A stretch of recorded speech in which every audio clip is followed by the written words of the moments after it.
आज मैं एक ही बात बोलूंगा कि कभी भी, फिर से बोल रहा हूं एक बार कि कभी भी भूले से भी किसी का घर फ्री में मिले तो मत लेना, समझे? फ्री में मत लेना। अब खरीदने के बाद घर में कोई प्रॉब्लम आ जाए तो कह नहीं सकते, लेकिन जानबूझकर ऐसी गलती मत कर बैठना कि अचानक कहीं से कोई आदमी आपके सामने आए और कहे कि आपका एक दूर का अमीर रिश्तेदार मर गया है और आपके लिए एक बड़ा सा घर छोड़ गया है, तो मेरी सलाह है कि चुपके से वहां से निकल लेना। आगे आपकी मर्जी। ये मैं इसलिए बोल रहा हूं कि ये जो केस मैं आपको दिखाने जा रहा हूं इसमें यही हुआ, और इनके साथ तो और भी बुरा हुआ था। पूरी की पूरी फैमिली सड़क पर आ गई थी। तभी अचानक कहीं से एक आदमी एक औरत आए और देखते ही देखते एक बड़ा सा घर दे दिया उनको। घर क्या, हवेली थी, हवेली।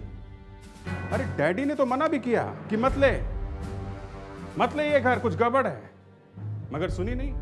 हस्बैंड और वाइफ ने सुनी नहीं, सब लोग चले गए वहां पे रहने के लिए। और पहली ही रात वहां पे जो कुछ भी हुआ वो रोंगटे खड़े कर देने वाला था। आप खुद ही देख लीजिए क्या हुआ था वहां पे।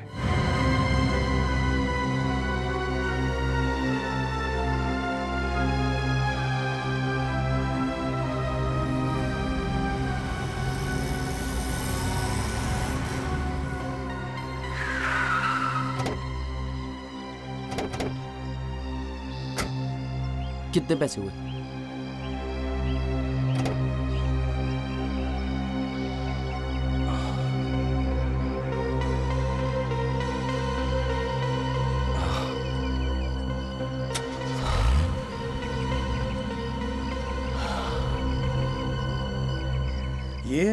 ये हवेली कितनी बड़ी है ना। ये हर्षवर्धन जी मेरे लिए छोड़ गए? जी हाँ, आज से ये बंगला आप ही का है। आइए जरा अंदर से देख लेते हैं जहां आप रहने वाले हैं। प्लीज चलो। जी। अमन। हाँ अमन बेटा एक बात सुनो। हाँ डैडी। बेटा ये सब देखकर तुम्हें कुछ अजीब सा नहीं लग रहा? ये हर्षवर्धन जो भी था तुम उसे जानते तक नहीं हो, यहां तक कि आज से पहले तुमने कभी उसका नाम भी नहीं सुना, और फिर भी वो इतनी बड़ी हवेली तुम्हारे नाम कर गया।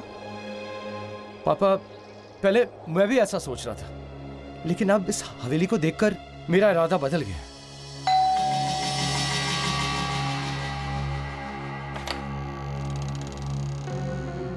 आइए। जिन्हें ये हैं अमन और सिमरन, और अमन के पिताजी धनेश। आज से ये लोग इसी हवेली में रहेंगे। मैं शलाका मैडम को बुलाकर लाती हूँ। नमस्ते। आओ रमेश, ये है अमन, तुम्हारे नए मालिक। रहने दीजिए।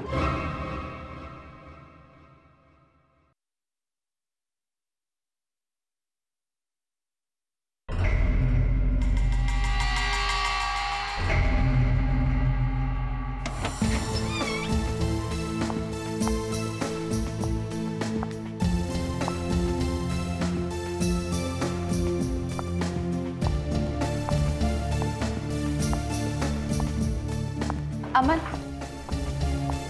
वैसे अमन हवेली तो काफी अच्छी है, लेकिन फिर भी तुम्हें अच्छी लगी ना?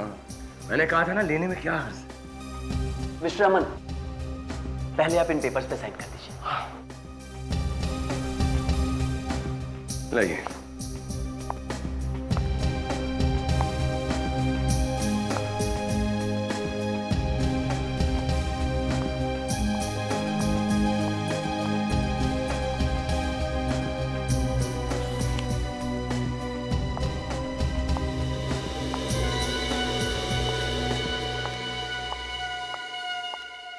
बहुत खुशी हुई, आखिर आप लोग आ ही गए। ये शलाका है, इस हवेली की देखभाल यही करती है। मगर आज से जिम्मेदारी मैं आप लोगों को सौंपती हूँ। आज से आपकी अमानत है। Thank you. अच्छा, तो अब हम लोग चलते हैं।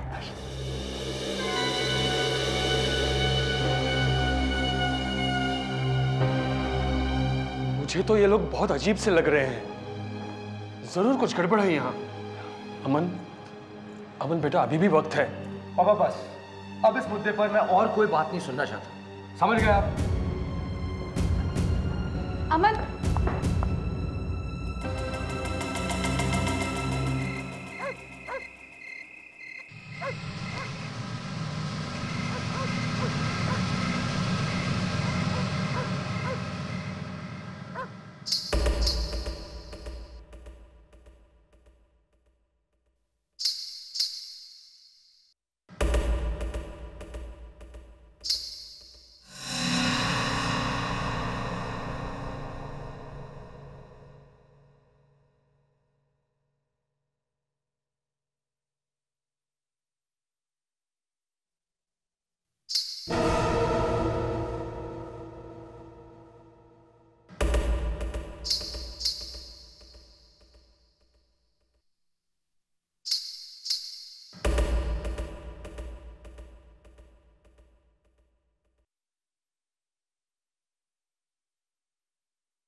ए कौन हो?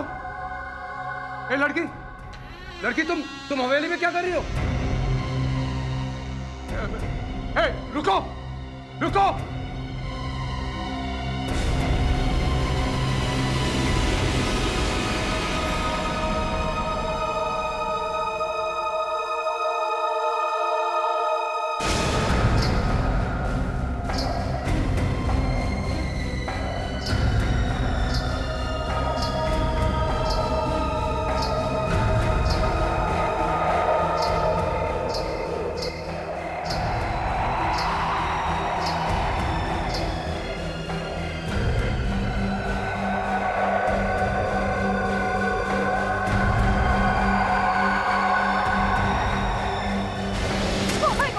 वो लड़की नीचे गिर गई। अरे यहाँ नीचे तो कोई भी नहीं।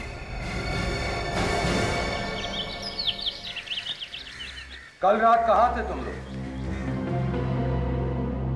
कल रात हम लोग हवेली में ही थे। अच्छा, तो जब हम तुम्हारा नाम लेकर बार बार तुम्हें बुला रहे थे, तुम दोनों आए क्यों नहीं? मगर साहब, हमने तो कोई आवाज नहीं सुनी। झूठ बोल रहे हो तुम लोग। मगर साहब, हम लोग क्यों झूठ बोलेंगे? देखिए, प्लीज हमें सच सच बताइए, हमारे अलावा इस हवेली में और कौन है? हमारे अलावा इस हवेली में और कोई नहीं रहता।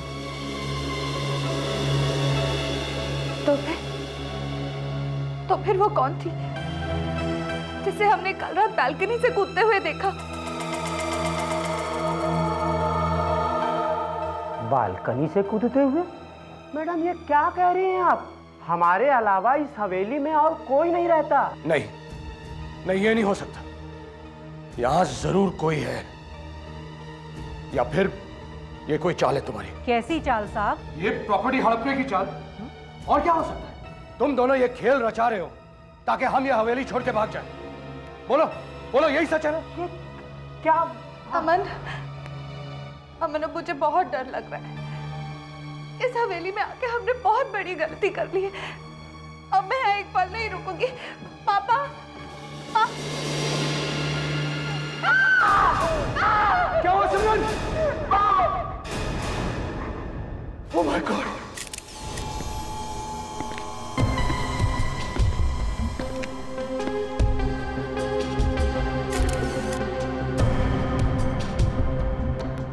क्या आके देखिए।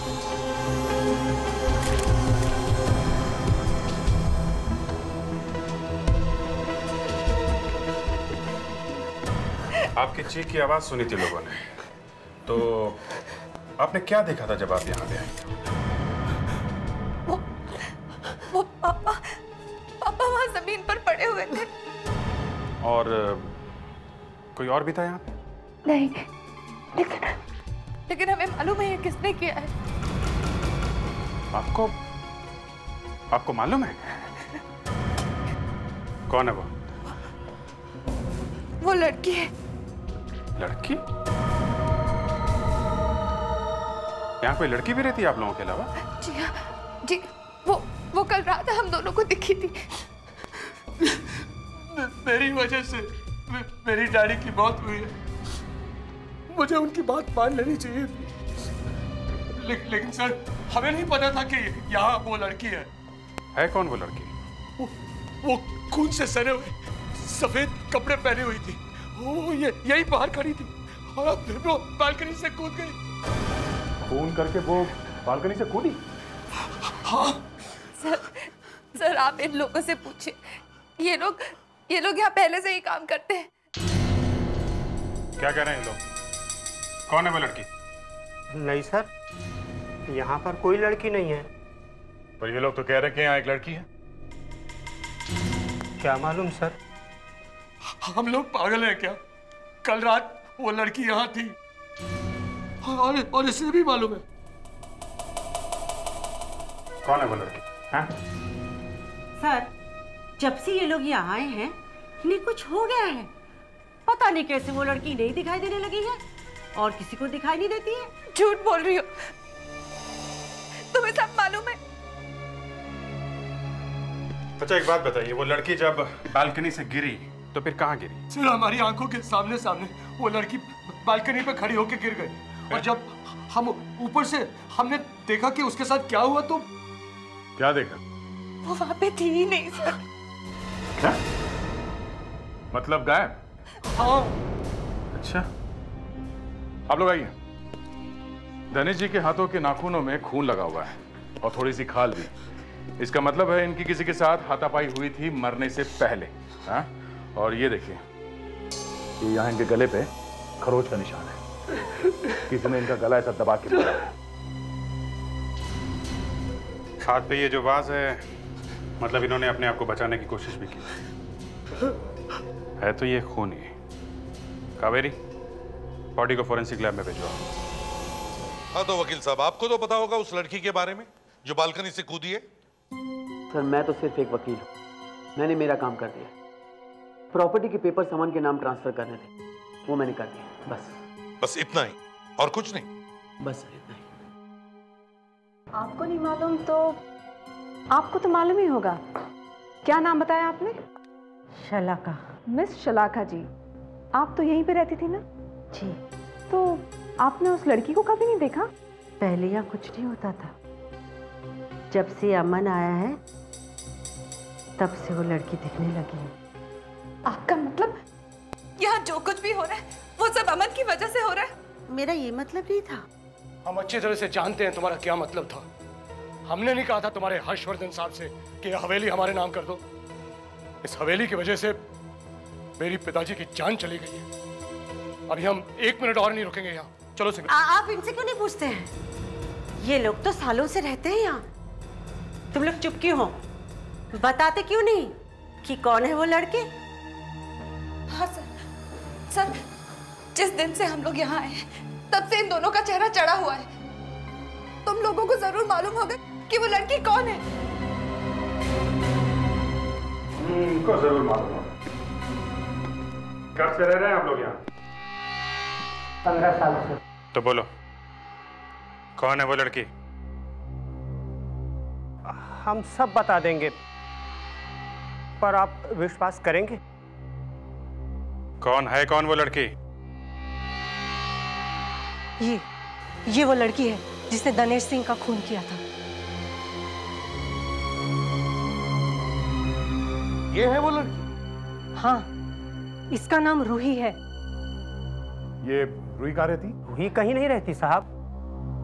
कहीं नहीं रहती मतलब? 40 साल पहले रूही मर चुकी है। मर चुकी है? जिसने इनके डैडी को मारा वो रूही की आत्मा है।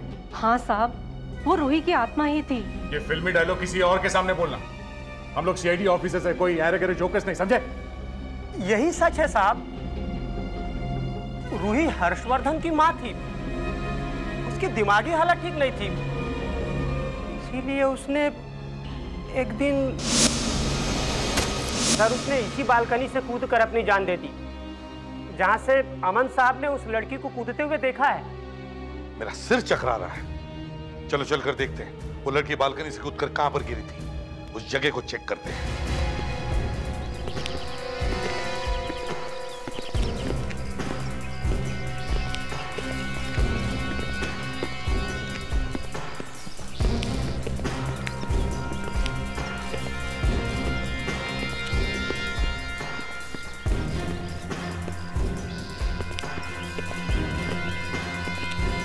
इस बालकनी से गिरी है वो? हाँ सर, वो यहीं से गिरी है। पता नहीं कैसे हमारे देखते देखते वो पीछे की तरफ गिर गई। पीछे की तरफ गिरी? सर अगर पीछे की तरफ गिरी है तो इसका मतलब पीठ के बल गिरी होगी यहाँ पे। नहीं तो अगर पीठ के बल गिरी है तो या जमीन दब जानी चाहिए थी या गड्ढे जैसे कुछ बन जाना चाहिए, लेकिन यहाँ पर तो ऐसे कुछ है ही नहीं। इतनी ऊंचाई से गिरी है तो मरी गई होगी वो। अगर मर गई है तो फिर लाश कहाँ है? यही तो मैं कहना चाह रहा हूँ कि लाश कहाँ है? वही तो, ना कोई लाश है ना कोई गिरने का निशान। ऐसे लगता कि वो ऊपर से गिरी ही नहीं। नहीं सर, हमारे यकीन मानिए, हम दोनों ने अपनी आंखों से उसे गिरते हुए देखा है। हाँ सर, आप लोग हमारा विश्वास क्यों नहीं कर रहे? देखिए, हम तो उसी पर विश्वास करेंगे जो हमने अपनी आंखों से देखा है। आप कह रहे कि आपने उसे गिरते हुए देखा, लेकिन हमने तो नहीं देखा। हमने देखा तो सिर्फ ये जमीन जहां पर उसके गिरने का कोई भी निशान नहीं। बस बात खत्म। भाई इसने वाकई कोई आत्मा को देख लिया। देखो आंखें कैसी फटी हुई है। सर आपने एकदम सही कहा सर। अरे हो क्या गया इसको? सर आपने बहुत बड़ा रिस्क लिया है सर। क्या? फिर से इस आदमी की आंखों में झांक के मत देखना। सालुंके, कितनी बार तुमने आज तक मेरा दिमाग खराब किया है, लेकिन मैंने हर बार तुम्हें माफ किया है ना? क्यों? क्योंकि तुम्हारे हर पागलपन के पीछे एक होशियार और तेज दिमाग है। मगर आज तुम भी यही कह रहे हो कि इसको आत्मा ने मारा है? यार मैंने इसकी आंखों को देख करके कहा है, मतलब क्यों? क्या है इसकी आंखों में? क्या फोटो है आत्मा की? सर इसकी आंखों में झांक के मत देखना, मत देखना। मैं अभी देखूंगा।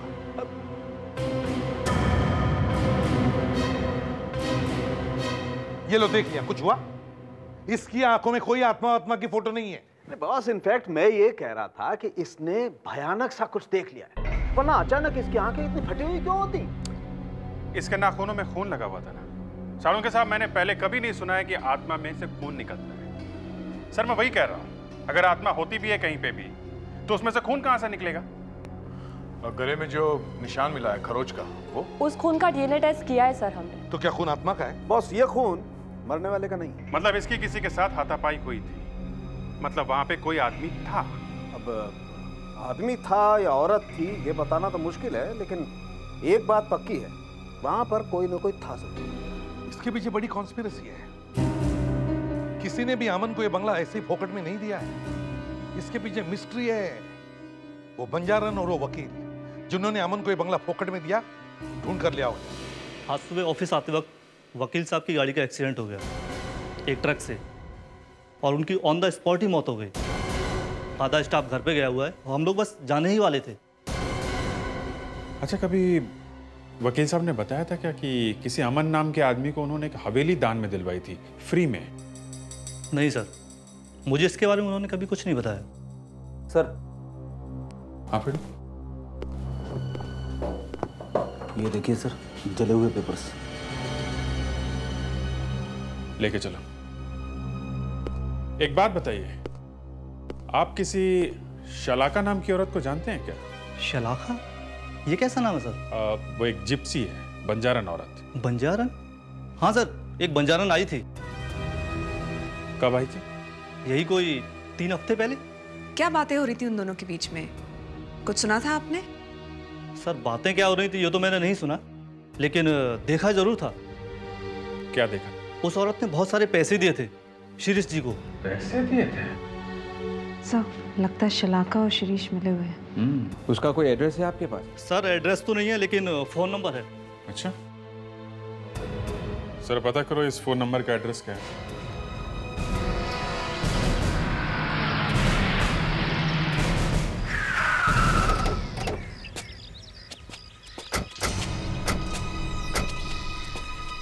एड्रेस तो यही है। तो कोई वेयर हाउस लग रहा है, और वो भी बंद पड़ा है। शलाका यहाँ रहती है? अरे वॉचमैन जी सर। ये शलाका जी यहाँ रहती हैं क्या? शलाका? कौन शलाका? यहाँ के मालकिन? नहीं साहब, यहाँ कोई शलाका नहीं रहती। मगर फोन नंबर इसी एड्रेस का मिला है। मैडम यहाँ कोई फोन वोन नहीं है। 3 साल पहले जब आग लगी थी सब कुछ जल गया था यहाँ पे। कैसे? पता नहीं साहब कैसे, मगर हमारे मालिक की प्यारी सी बिटिया अंदर फंस के जिंदा जल गई थी। अब वो कैसे फंसी, आग कैसे लगी, ये तो नहीं मालूम। बेटी की मौत के बाद मालिक भी बाहर गांव चले गए, तब से जगह ऐसी ही बंद पड़ी हुई है। शलाका के फोन का नंबर का एड्रेस यहाँ का है, और यहाँ का मालिक कोई और है, और यहाँ पे 3 साल पहले आग लगी थी। एक काम करो, यहाँ के पुलिस स्टेशन से पता करो यहाँ पे हुआ क्या था।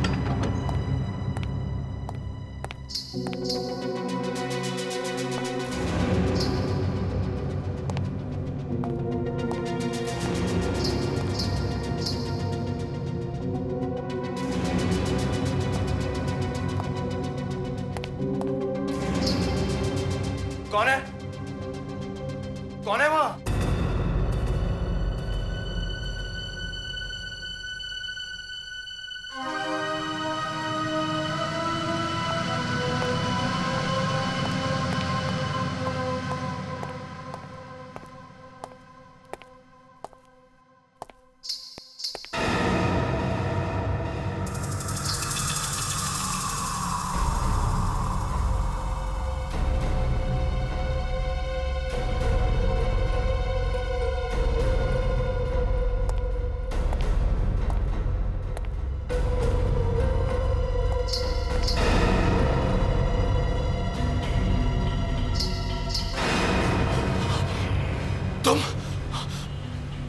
रूही?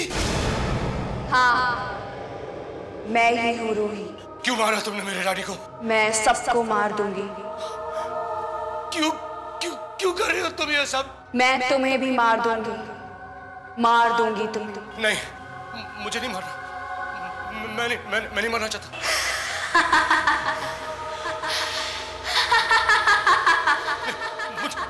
मुझे नहीं मारना। मुझे नहीं मारना।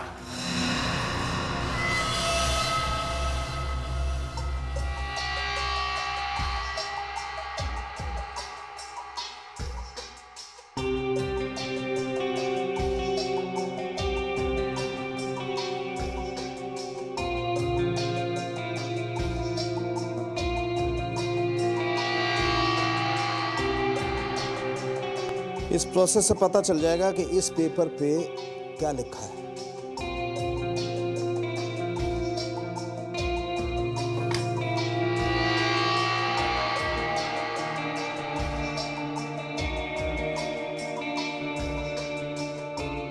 Harika, you ready? Yes, sir. Good.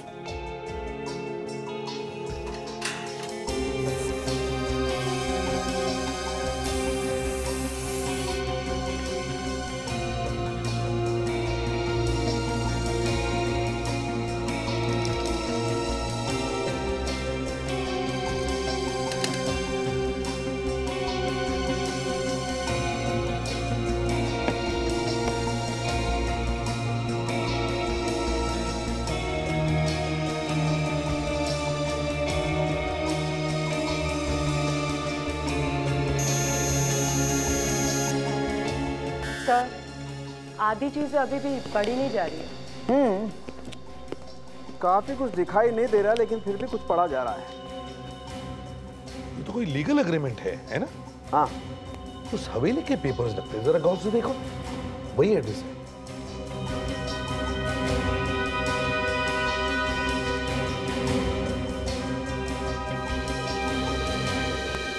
एक मिनट साहब, एक मिनट। सिग्नेचर? हाँ दया, सिग्नेचर है, लेकिन ये हर्षवर्धन की नहीं, किसी राय बहादुर की है। हाँ सर, मगर वो हवेली तो हर्षवर्धन ने दी थी ना अमन को। वही तो, अगर ये पेपर्स उस हवेली के हैं तो इसका मतलब ये है कि हवेली का मालिक हर्षवर्धन नहीं, राय बहादुर था। मतलब राय बहादुर की हवेली हर्षवर्धन के नाम से बेच दिया? सॉरी, दे दिया अमन को ऐसे ही? दया, ये अमन को ये हवेली फोकट में देने सब बकवास है, सब झूठ है। ये हवेली उस हर्षवर्धन की है ही नहीं। सर, इन सब के पीछे वो लॉयर और वो बंजारन है। लॉयर बेचारा तो मर गया, इस बंजारन को ढूंढना होगा किसी भी तरीके से। सर, वो वाली बात सच निकली है सर। कौन सी बात? वही सर कि वहाँ पे उस गोडाउन में जो आग लगी थी, उसमें जैस्मिन नाम की लड़की जलकर मर गई थी। उस बेचारी की दिमागी हालत ठीक नहीं थी, भाग नहीं सकी बेचारी। पता कैसे लगा? जैस्मिन के डैडी ने कंप्लेन लिखवाई थी और फिर उसके बाद वो यूएस चले गए थे। इसका मतलब है जस्मीन का और उस बंजारन का कोई ना कोई कनेक्शन जरूर है। ये साइन किसकी है? जैस्मिन के डैडी का सर। जैस्मिन की डैडी की? ये सिग्नेचर तो राय बहादुर की है।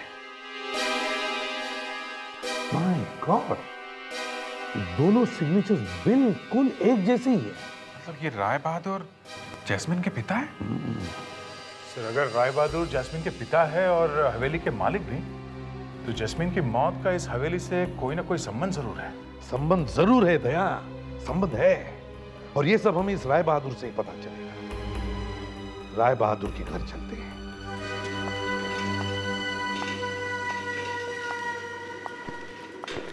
मैं राय बहादुर की माँ वंदना, कहिए क्या मदद कर सकती हूँ मैं आपकी?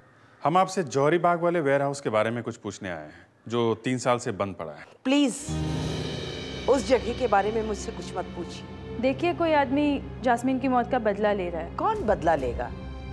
मैं व्हीलचेयर से उठ नहीं सकती, मेरा बेटा अमेरिका में है, तो कौन बदला लेगा? माफ कीजिएगा, पूछना अच्छा तो नहीं लग रहा, पर जैस्मिन की कोई बहन या कोई भाई था क्या? नहीं, वो इकलौती बेटी थी राय बहादुर की। उसका पति उसे बहुत प्यार करता था, मगर बाद में वो पलट गया। उसके मरने के कुछ साल बाद उसने दूसरी शादी कर ली। क्या नाम क्या था उसका? अमन।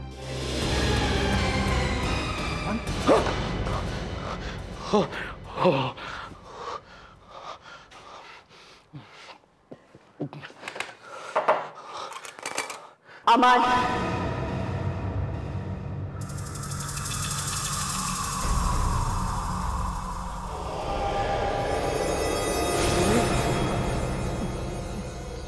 क्या चाहिए?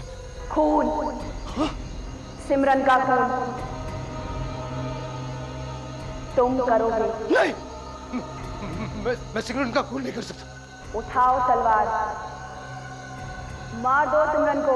जाओ अमन, अमन मैं कहती हूँ मार दो सिमरन को। नहीं, नहीं, मैं नहीं कर सकता। नहीं। जाओ अमन, उठाओ तलवार, जाओ मार दो सिमरन को। हाँ अमन, जाओ जाओ अमन, मैं कहती हूँ जाओ, तुम ही मारोगे सिमरन को। मार दो उसे, जाओ अमन, मार दो उसे, मार दो आज उसे। उठाओ तलवार। हाँ हाँ अमन, उठाओ तलवार।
सिमरन, मैं जानता हूं तुम यहीं हो।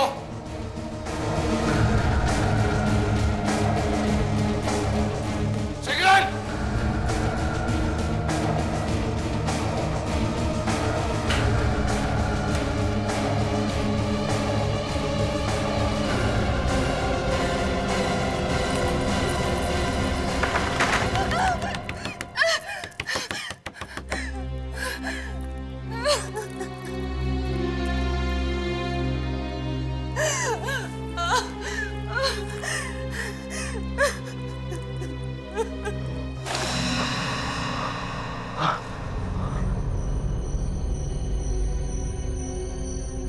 आप लोग यहाँ कैसे? क्या हुआ? और मैं यहाँ कैसे आया? अमन, क्या तुम्हें याद नहीं? तुम तलवार लेकर अपनी बीवी सिमरन के पीछे दौड़ रहे थे। मैं तलवार लेकर? हाँ, तुम तलवार लेकर। Oh my God!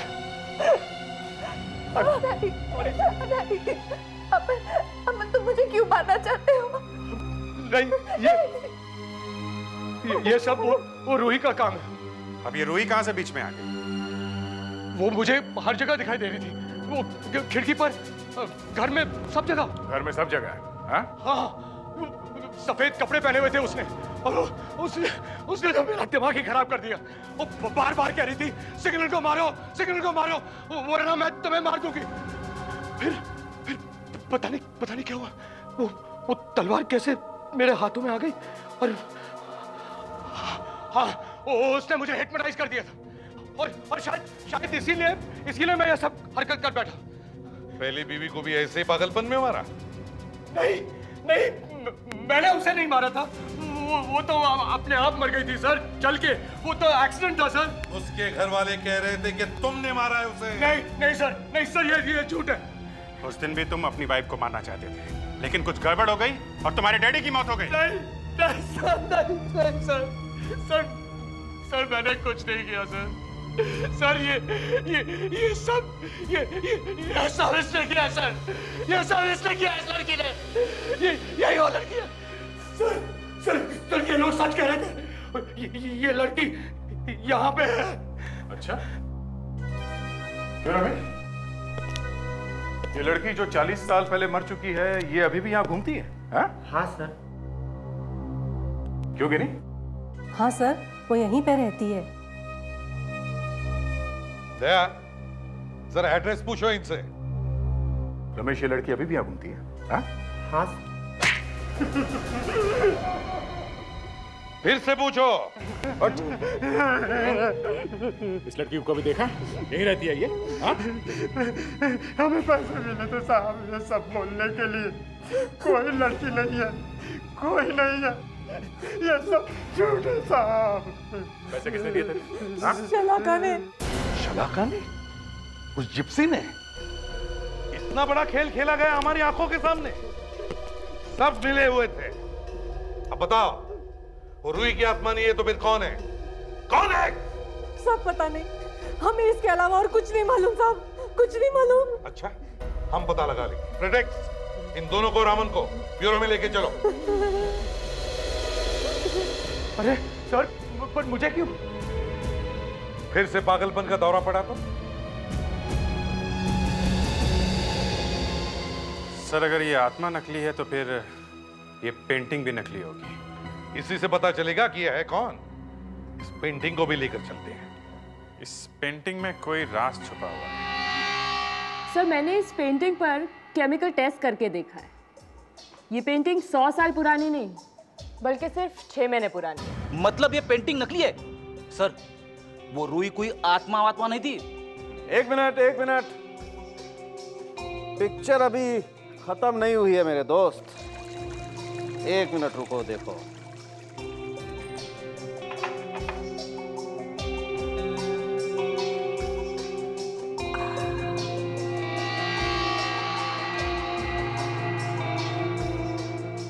के साथ क्या कर रहे हैं? पेंटिंग खराब हो जाएगी। 1 मिनट अभिजीत, तुम देखो अब मेरा जादू देखो। आबरा काडाबरा 1 2 3, देखा मेरा कमाल? ये तो फोटो है। यस अभिजीत, इसे कहते हैं ट्रिक फोटोग्राफी। इसका मतलब है कि फोटो के ऊपर किसी ने पेंटिंग किया है।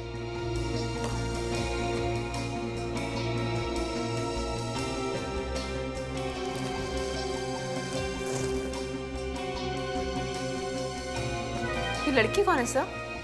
सर शायद यही हमारी असली रूही है।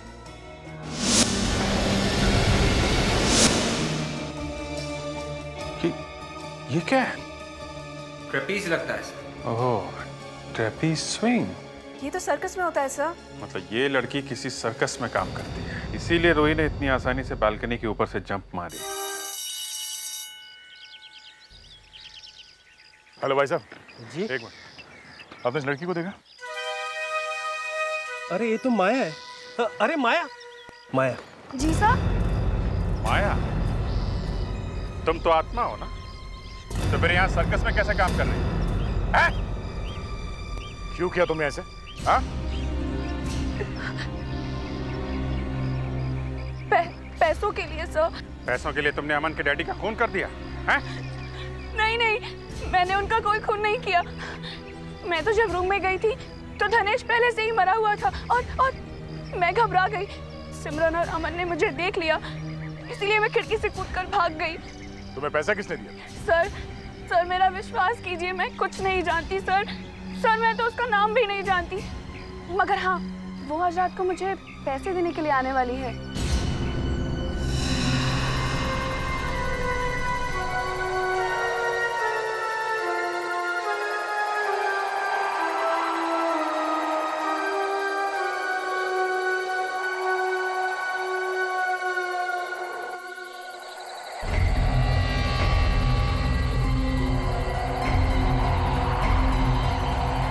ये लो तुम्हारे पैसे।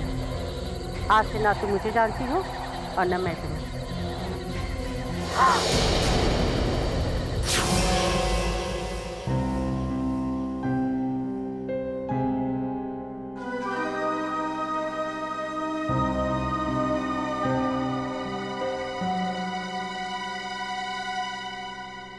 मैडम जी, मैडम जी, ये सूप पी लीजिए। Thank you Ramesh. आप भी लेंगे? No thanks.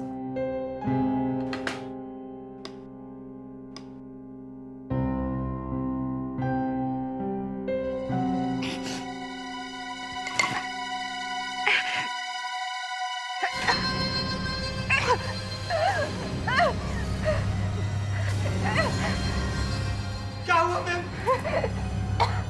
क्या हुआ? क्या हुआ? रमेश तुमने क्या मिलाया था सूप में? मैंने कुछ नहीं मिलाया था। झूठ बोल रहे हो तुम। क्या हुआ? ओह माय गॉड, इसे मुझे हॉस्पिटल लेके जाना पड़ेगा। चलो।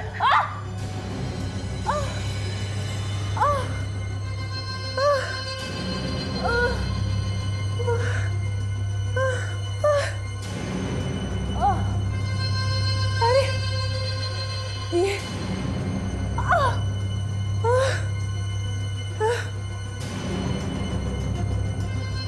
तूने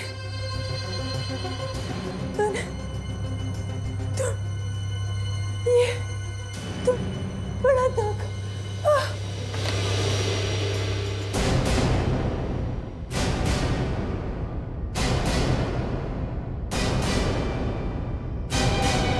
आप लोग? ये तो हमारी आत्माएं हैं। हम लोग तो ऊपर चले गए। लावण्या,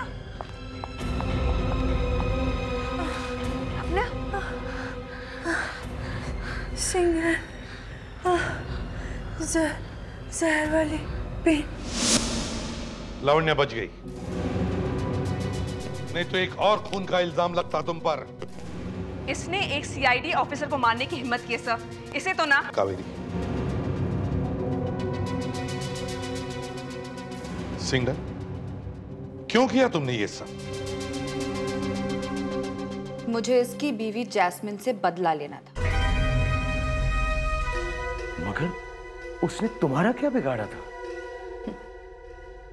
उसने तो मेरा कुछ नहीं बिगाड़ा, लेकिन किस्मत ने मेरा भी कभी साथ नहीं दिया, इसलिए। मगर जस्मिन का तुम्हारी किस्मत के साथ क्या संबंध है? मैं जैस्मिन की बहन हूं। जस्मिन की बहन? लेकिन जस्मिन की तो कोई बहन नहीं थी। उस बेचारी को खुद मालूम नहीं था कि उसकी एक नाजायज बहन इस दुनिया में जिंदा है। जैस्मिन के डैडी राय बहादुर ने मेरी मम्मी से शादी नहीं की और मेरी जिंदगी बर्बाद हो गई। मम्मी के चले जाने के बाद मैं राय बहादुर के पास गई, लेकिन उसने मुझे भगा दिया। मेरी हालत एक बेकारन जैसी हो गई थी। तब से मेरे दिमाग में एक ही बात चलती है, बदला, बदला। फिर सबसे पहले मैंने जैस्मिन को मार डाला। जैस्मिन को तुमने मारा? जिंदा चला डाला उसे। मुझे तो लगता है तुम्हें एक डॉक्टर की जरूरत है। कुछ हो गया तुम्हारे दिमाग को। लेकिन तुमने ये सब किया क्यों? जैस्मिन मरी तो सारी प्रॉपर्टी अमन को मिली। अमन मरेगा तो सारी प्रॉपर्टी मेरी होगी। आज नहीं तो कल उसे हार्ट अटैक होना ही था। लेकिन सीआईडी ने ऐसा होने नहीं दिया। ये माया, ये बंजारन, वो हवेली, सारा का सारा प्लान रखा का रखा रह गया। अब देखो, जेल में शायद एक दो आत्माएं मिल जाए।